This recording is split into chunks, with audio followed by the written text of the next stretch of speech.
दो प्रश्न है आपसे। बोलो।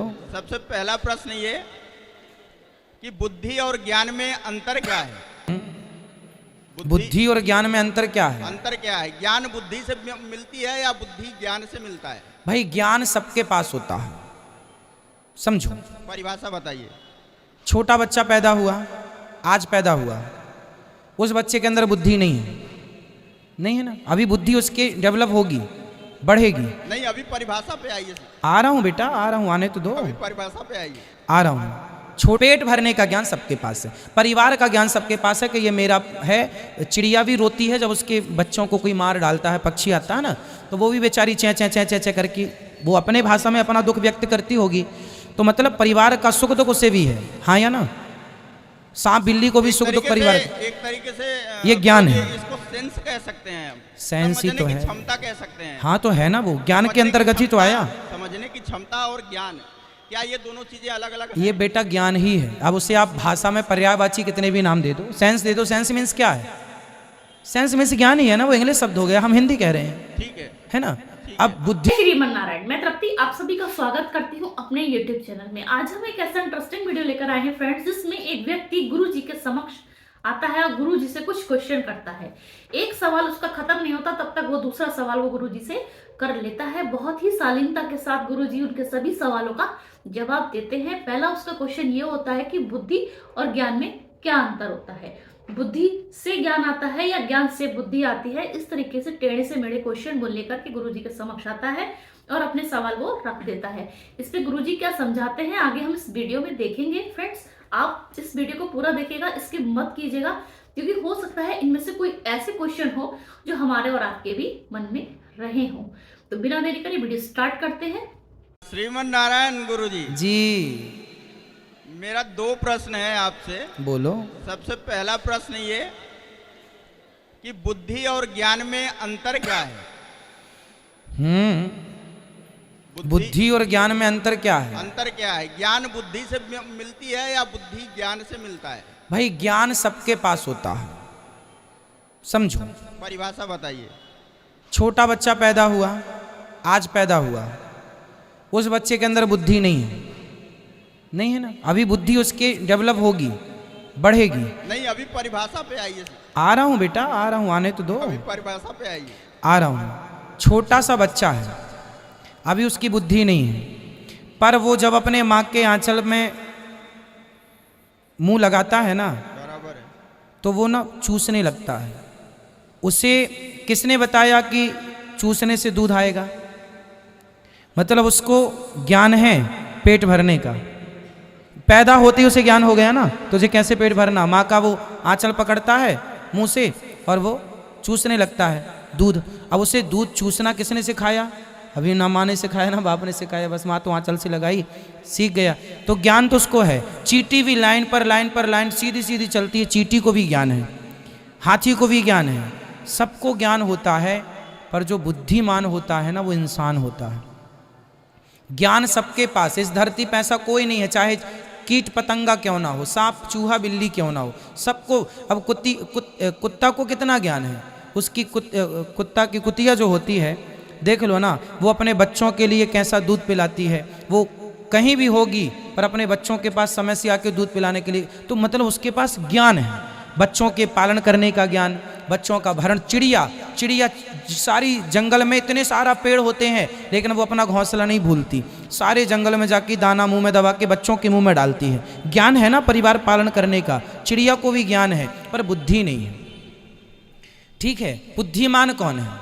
अब बुद्धि की परिभाषा समझिए। ज्ञान तो सबके पास है, पेट भरने का ज्ञान सबके पास है, परिवार का ज्ञान सबके पास है कि ये मेरा है। चिड़िया भी रोती है जब उसके बच्चों को कोई मार डालता है, पक्षी आता है ना, तो वो भी बेचारी चै चै चै चै चै करके वो अपने भाषा में अपना दुख व्यक्त करती होगी।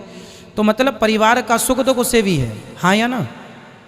सांप बिल्ली को भी सुख दुख परिवार, एक तरीके से ये ज्ञान है। इसको सेंस कह सकते हैं, सेंस ही तो है, क्षमता कह सकते हैं। हाँ तो है ना, वो ज्ञान के अंतर्गत ही तो आया। समझने की क्षमता और ज्ञान, क्या ये दोनों चीजें अलग अलग? ये बेटा ज्ञान ही है। अब उसे आप भाषा में पर्यायवाची कितने भी नाम दे दो, सेंस दे दो। सेंस मीन्स क्या है? सेंस मीन्स ज्ञान ही है ना, वो इंग्लिश शब्द हो गया, हम हिंदी कह रहे हैं, ठीक है है ना। अब बुद्धि पे चलते हैं। जो बुद्धि होती है, हमारा मन, ये 100 रुपये पड़े हैं, यहाँ माना कि ये 100 रुपये पड़े हैं, हमने देखा 100 रुपये हैं, तुरंत मन गया अरे उठा लो। बुद्धि तुरंत निर्णय देगी नहीं, जिसका होगा वो कितना परेशान हो रहा होगा। यदि आपकी बुद्धि सात्विक है तो आपकी बुद्धि उस मन को वहां से हटा लेगी। नहीं 100 रुपये पड़े रहे अब हम, यहाँ एक प्रश्न और आता है। अभी कर लेना, पहले ये तो पूरा हो जाने एक दो। प्रश्न यहीं पे आता है। हाँ तो करो। बुद्धि इज डिवाइडेड इनटू 2 पार्ट, हाँ दैट इज कॉल्ड विवेक। अभी मैं विवेक में आऊंगा, अभी विवेक में आया ही नहीं, समझो आप। ठीक, अभी आप हम वहां पहुंचने तो दो। एक सीढ़ी चढ़ेंगे, फिर दूसरी चढ़ेंगे, फिर तीसरी चढ़ेंगे। सुनो, हमारा मन जो है वो संकल्प विकल्प करता है। 100 रुपये पड़े हैं, उठाऊं कि ना उठाऊं। फिर बुद्धि निर्णय देती है कि उठाओ या ना उठाओ। अब बुद्धि कह दी कि भाई उठा लो, तो उठा लिया। तो बुद्धि सबके पास होती है, पर जो विवेक की आप बात कर रहे हैं वो सबके पास नहीं होता। बिनु सत्संग विवेक न होई और राम कृपा बिनु सुलभ न सोई। अब आते हैं विवेक किसे कहते हैं। विवेक क्या है? जो आदमी विवेकशील होता है ना, विवेकशील होने के कारण कहा गया नरेंद्र को विवेकानंद। उनका नाम नरेंद्र था, परंतु विवेक होने के कारण, सेल्फ डिपेंड होने के कारण, मतलब जो विवेक होता है ना वो प्रेजेंट ऑफ माइंड होता है। आप, ये मेरी माँ है, ये मेरी माँ है और आप माँ की आरती उतार रहे हैं, ये बुद्धि है। आप बुद्धिमान हैं इसलिए माँ की आरती उतारे।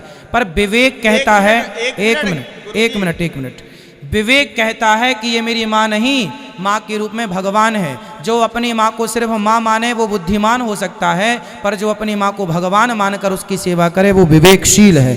ये विवेक होता है, ये विवेक की परिभाषा है। मेरा क्वेश्चन ये था, कण कण में भगवान है, ये जानने वाला बुद्धिमान हो सकता है, पर जो कण कण में भगवान को महसूस करने लग जाए वो विवेकशील है। जानना और मानना दो बातें हो गई। अब बोलो आप। मेरा कहना ये था कि सही और गलत का निर्णय लेने की क्षमता जिसमें आती है वही विवेकशील होता है। हाँ, सही और गलत निर्णय लेने की क्षमता, भैया विवेक जो है ना सबके पास नहीं होता। सही गलत का निर्णय सब लोग कहाँ ले पाते हैं? दुर्योधन कहाँ निर्णय ले पाया? भगवान ने कहा था शांति दूत बन के गए थे, युद्ध मत कर, कहाँ निर्णय ले पाया? उसके पास बुद्धि तो थी दूसरों का धन हड़पने की, पर विवेक होता तो युद्ध ही ना होता ना भाई। जहाँ विवेक है, विवेक तो अर्जुन के पास था कि मैं नहीं युद्ध करूंगा भाई साहब, ये सामने मेरे दादाजी खड़े हैं, मेरे गुरुतुल्य गुरु जी खड़े हैं द्रोणाचार्य। भगवान ने फिर गीता सुनाई कि भाई ये कर्म है, कर्म करना है। तो विवेक मेरे भाई, ये आप ठीक कह रहे हैं कि निर्णय विवेक करेगा, लेकिन विवेक सबके पास कहाँ होता है? इसलिए हमने कह दिया ना कि सत्संग से विवेक जागता है। बुद्धि सबके पास होती है, विवेक सबके पास नहीं होता। और दूसरा सवाल गुरुजी ये है कि आज आप 10वीं और 12वीं क्लास के बच्चों से पूछिएगा तो वो आगे बच्चे यही कहते हैं कि आगे हम कौन सा सब्जेक्ट लें। मतलब वो अपने सब्जेक्ट को निर्णय नहीं दे पाते अपने आप को कि मैं आगे किस फील्ड में आगे बढ़ूं, किस क्षेत्र में आगे बढ़ूं, किस शिक्षा में आगे बढ़ूं। मतलब उनके पास बुद्धि तो है, पढ़ के वो अच्छे नंबर ले आए, पर ये निर्णय नहीं कर पा रहे हैं कि अब हम क्या सब्जेक्ट ले लें, आगे किस फील्ड में जाएं। तो उनके पास विवेक की कमी है ना। फिर वो माता पिता से, अपने गुरुओं से, किसी से पूछते हैं। तो निर्णय लेने की क्षमता सब में नहीं है। जिसके अंदर निर्णय लेने की क्षमता है और निर्णय भी गलत नहीं, सही, वो विवेकशील व्यक्ति है। आगे संस्कार की परिभाषा क्या है गुरुजी? संस्कार, संस्कार किसे कहते हैं? संस्कार कहते किसे हैं? हाँ, हम तो संस्कार, जानते हैं कि संस्कार अच्छे होने चाहिए लोगों हाँ के। सत्य, सेवा, संयम, परोपकार, परमार्थ, हाँ, नियत, 16 आना ठीक, उत्तम व्यवहार, कम खर्च की आदत, अन्याय का समर्थन न करना और माता पिता की सेवा करना, ठीक है, मन से सरल, वाणी से सरल, सत्य जीवन, सद्विचार, ठीक है, यह जीवन के मुख्य आधार। ठीक है। But if we talking about what is culture, संस्कार कहते किसे हैं? इसी को संस्कार कहते हैं जो आप कह रहे हैं। आपके अंदर नेकी आ गई, आपके अंदर माँ बाप के प्रति सेवा का भाव आ गया। मातृदेवो भव, पितृदेवो भव, अतिथि देवो भव, आचार्य देवो भव। जो सबका सम्मान करने लग जाए, छोटे से लेकर बड़ों तक का, जो मन से वाणी से किसी का दिल ना दुखाए, वो व्यक्ति संस्कारी है। जो किसी का दिल नहीं दुखाना चाहता, वो संस्कार की आपने परिभाषा दे दी। संस्कार की परिभाषा हमने दे दी, लेकिन आपसे एक प्रश्न ये है जी कि कई बार आपने कथा में बोला भी है, पिछले 2 साल से हम आपका कथा श्रवण करते हैं जी। और कथा में प्रवचन भी आपने बोला है कि बच्चों को सबसे पहली शिक्षा माता पिता के द्वारा संस्कार की देनी चाहिए। ठीक है।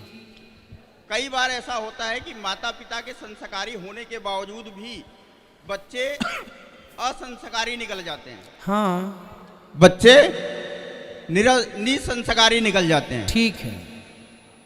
तो ये क्या एक जेनेटिक गुण है, वंशानुगत गुण है, अगर साइंटिफिक रूप से माने अगर हम? समझिए, माता कैकई उनसे अच्छी माँ होगी कोई?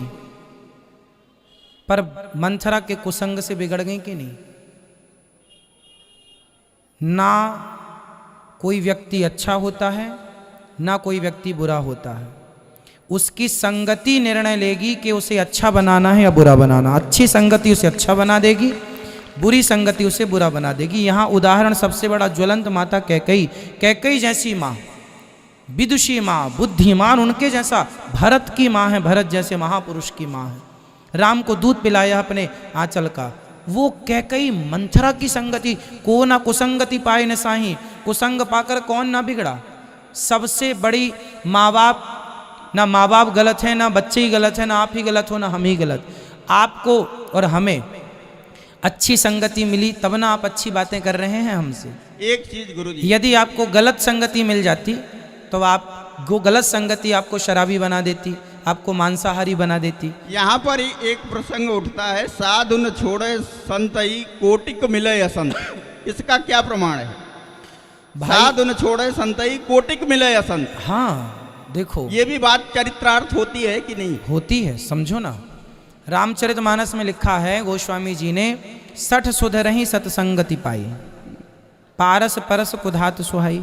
जो 60 होते हैं वो सत्संग पा करके सुधर जाते हैं। परंतु एक चीज और लिखी, मूर्ख हृदय न चेत जो गुरु मिलहि बिरंची सम। मूर्ख रावण, जैसे हनुमान जी गुरु जी हैं रावण के, शंकर जी के अवतार हैं, समझाया, अंगद जी ने समझाया, मंदोदरी ने समझाया, माल्यवंत ने समझाया, विभीषण जी ने समझाया, उनके विश्रवा पिताजी ने समझाया, उनके स्वयं भगवान राम ने समझाया। क्या मजाल किसी की सुन ले? किसी की नहीं सुना, सर्वनाश हो गया। तो कुसंगी जो है वो कुसंग जो मूर्ख होता है, अच्छा एक होता है पूरा मूर्ख, समझो, जो पूरा मूर्ख है उसे तो समझाया जा सकता है, उसे ज्ञानी बनाया जा सकता है, क्योंकि पूरा मूर्ख है, फिर आप जैसा बनाओगे बन जाएगा। वो कहते हैं 60 सुधरहि, वो 60 है, 60 तो 60 सुधरहि, 60 को मूर्ख आदमी को सत्संग मिल जाए तो वो सुधर जाएगा। पर जो खुद ऑलरेडी ज्ञानी, रावण जैसा, पर ज्ञानी है पर अधूरा ज्ञानी है, अध कचरा, अध जल गगरी गगरी छलकत जाए, तो रावण वैसे ही था। रावण यदि पूर्ण ज्ञानी होता तो पराई नारी को ना उठाता, मतलब वो अधूरा था, और अधूरा को फिर समझाना बड़ा मुश्किल है, उसे कोई ना, ब्रह्मा ना समझ, मूर्ख हृदय ना चेत। तो कुसंग जीवन में यदि आपके अंदर अध जल गगरी वाला कुसंग आ गया, यदि आप अधूरे ज्ञानी हैं तब आपको कोई नहीं समझा सकता। और यदि आप पूर्ण रूप से मूर्ख हैं, और यदि या फिर पूरे ज्ञानी हैं, यदि पूर्ण ज्ञान है तो भी आप गलत ना होंगे, पूर्ण अज्ञानी हैं तो भी आप गलत ना होंगे। खतरा उन्हें है जो ना पूरे अज्ञानी है ना पूरे ज्ञानी है, वो खतरे में है, रावण जैसे लोग। धन्यवाद गुरुजी, खुश रहिए। तो कैसी लगी आपको आज की मेरी वीडियो? देखा आपने कि गुरुजी ने इनके सभी प्रश्न के जवाब बहुत अच्छे तरीके से इनको दिए हैं। शायद हमें और आपको भी समझ में आए होंगे कि बुद्धि और ज्ञान में क्या अंतर होता है। उदाहरण देकर गुरुजी ने यहाँ पे इस व्यक्ति को समझाया है। अंत में इनको समझ में भी आया है और ये संतुष्ट होकर पूरी तरीके से गए हैं। तो आपको वीडियो कैसी लगी मुझे आप कमेंट सेक्शन में जरूर बता सकते हैं। और अगर आपको मेरी वीडियो पसंद आई है फ्रेंड्स, तो मेरे चैनल को लाइक करें, सब्सक्राइब करें और शेयर करना बिल्कुल भी ना भूलें। इसी तरीके की वीडियो के साथ मैं फिर हाजिर होंगी, तब तक के लिए जय श्री राधे।